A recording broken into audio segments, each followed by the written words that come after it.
सगळ्यात प्रथम तर सगळ्यांना जय शिवराय, जय ज्योतिबा आणि जय भीम सगळ्यांना आणि जय संविधान.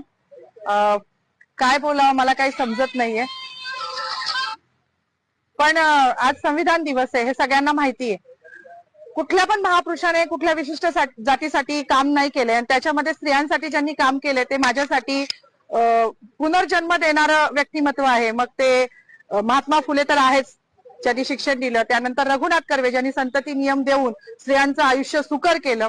आणि तिसरे म्हणजे जे कायमच ज्यांना पिढ्यानपिढ्या त्यांचं ऋण फिटणार नाही असे डॉक्टर बाबासाहेब आंबेडकर, ज्यांनी हिंदू कोड बिल, म्हणजे आज मला शोकांतिका आहे की मी जेव्हा जय भीमचा नारा लावला तेव्हा मला पोलीस स्टेशनला घेऊन येणारी जी माझ्या बाबासाहेबांनी हिंदू कोड बिलाचा जो राजीनामा दिला होता तो माझ्यासारख्या महिलांसाठी दिला होता.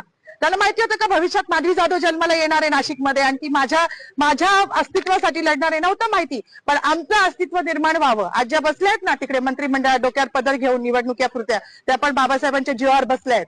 नाही तर विशिष्ट जातीने तेच काम करायचं असं लिहून ठेवलं होतं. चूल आणि मूल याच्या पलीकडे ह्यांच्या संविधानानुसार कुठला वाव स्त्रीला नव्हता. आणि ज्या संविधानाने आज मला ही ताकद दिली आहे त्या बाबाला जेव्हा हे संपवायला जात आहे तेव्हा त्यांची ही लेख तेवढ्याच निडरतेने उभी राहिली आणि ह्याचा मला खूप अभिमान आहे.